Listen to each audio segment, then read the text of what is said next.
Oke, assalamualaikum warahmatullahi wabarakatuh. Selamat berjumpa kembali ya dengan saya Faiz di channel yang berbahagia ini ya. Sahabat-sahabat sekalian, kali ini kita akan coba membedah atau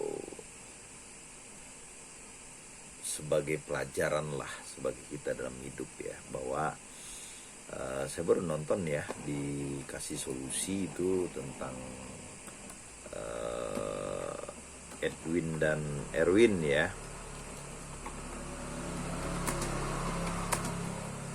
Ini kan mereka berdua ini kan sangat luar biasa ya. Saya lihat dulu ya. Jadi apa namanya? Ini pelajaran hidup yang cukup sangat luar biasa ya.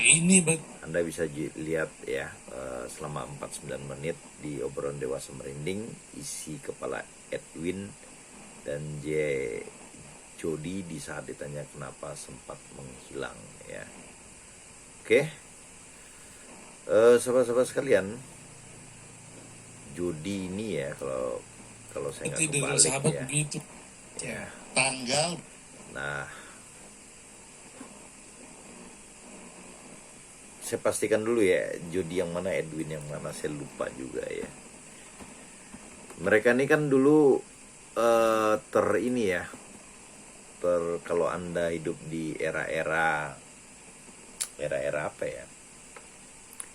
Waktu kuliah itu tahun-tahun 96, mereka ini sangat fenomenal ya pada waktu itu ya. Anda bisa lihat duo mereka tuh sangat fenomenal, dan mereka di samping memang jadi MC itu, mereka juga bisa nyanyi dengan video mereka itu super bejo ya, dan lagunya itu masih sangat enak didengar sekarang ya. Saya lupa judul lagunya ya.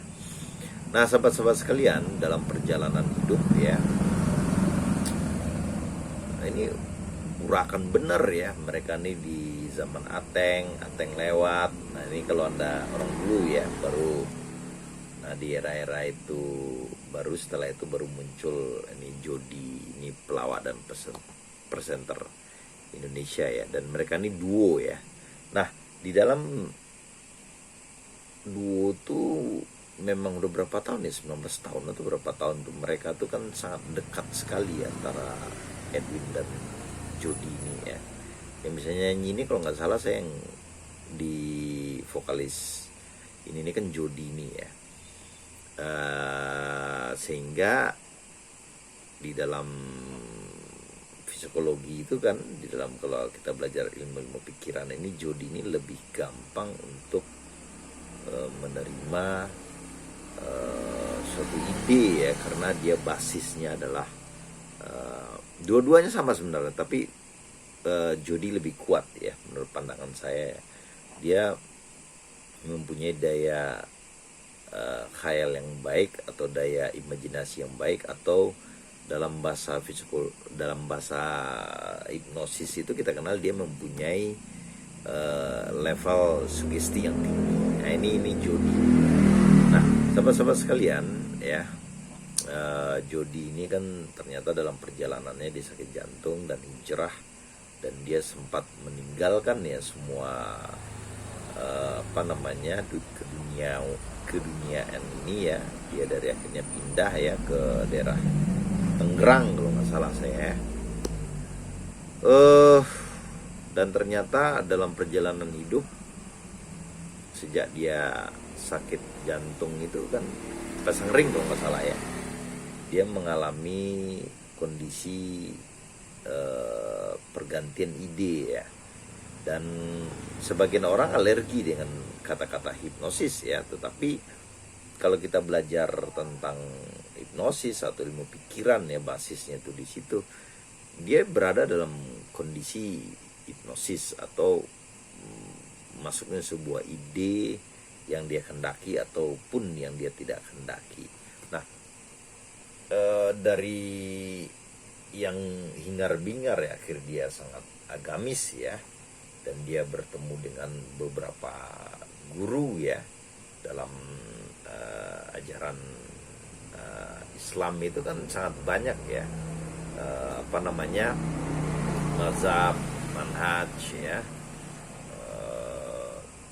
Bahkan dalam akidah pun kita banyak sekali perbedaan. Jadi kalau Anda agak orang Islam ya, atau agama Islam ya, kalau Anda nggak paham ya apa itu mazhab, manhaj ya, akidah Anda dalam Islam itu, mohon maaf, itu Islam Anda itu masih sangat dangkal ya. Sangat dangkal artinya di dalam sisi pengetahuan ya, yang saya jelaskan ya, bukan dalam soal ibadah. Karena perbedaan-perbedaan itu kalau tanpa kita sadari menjadi suatu irisan-irisan ya, bahkan lebih ekstrim itu saling kafir mengkafirkan, bahkan saling memonopoli agama ya, saling merasa paling benar ya. Itu pengantar saya. Nah,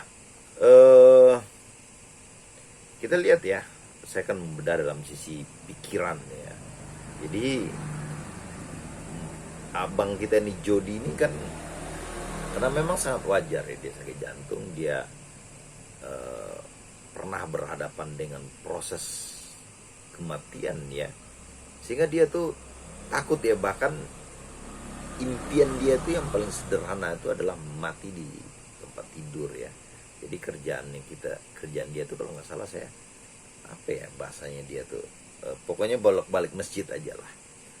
Nah ternyata ya di beberapa tahun terakhir ini, setahun terakhir ini, istrinya sampai jualan jualan kue. Anda lihat aja di Kosasi itu, sampai luar biasa nih Mas Jody ini, sampai uangnya habis. Karena memang uang yang dia dapatkan itu yaitu kan untuk kehidupan ya, untuk kehidupan, dan anaknya ada yang kerja juga ya.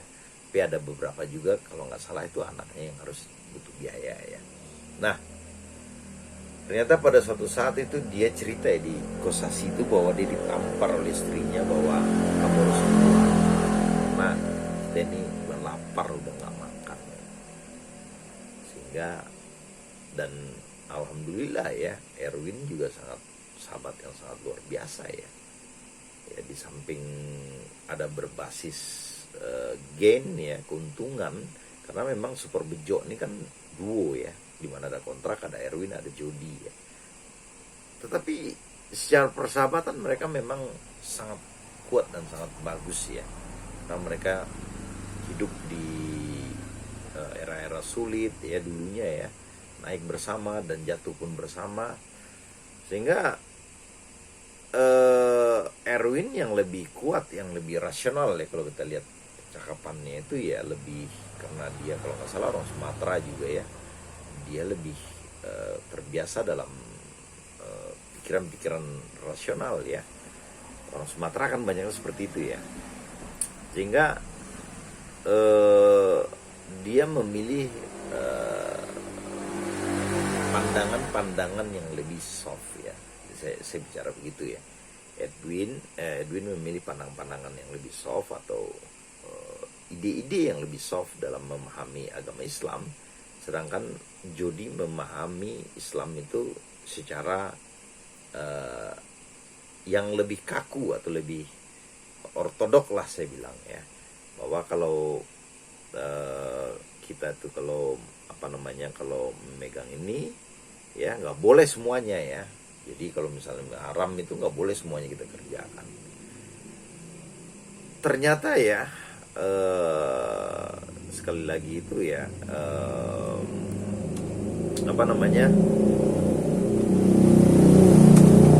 dan jadi otak limbiknya itu ya, otak limbik daripada Mas Jody ini secara emosional itu akhirnya membentuk dia ya, otak rasional dia itu ya, rasional dia itu hilang ya, karena karena saya baca otak kunci menyebutkan tempat udara dan ini ya, kalau nggak salah saya otak kortek itu ya.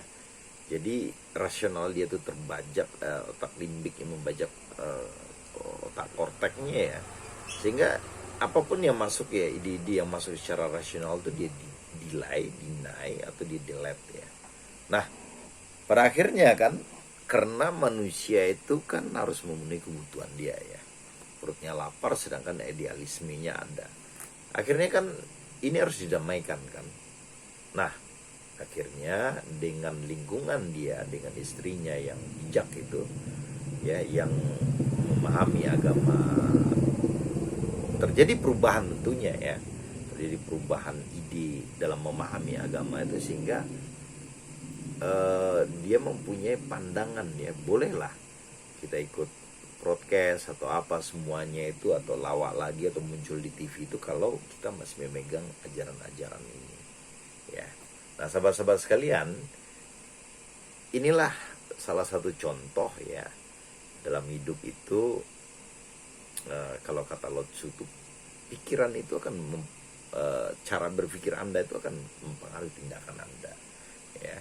Sahabat-sahabat sekalian ya, dari kasus Jody dan Erwin kita banyak belajar ya. Yang pertama, memahami agama itu terlalu luas ya. Saya juga di tahun 2000 berapa ya, di 2010 itu saya melihat orang meninggalkan anak dan keluarga itu banyak ya di Juanda situ ya.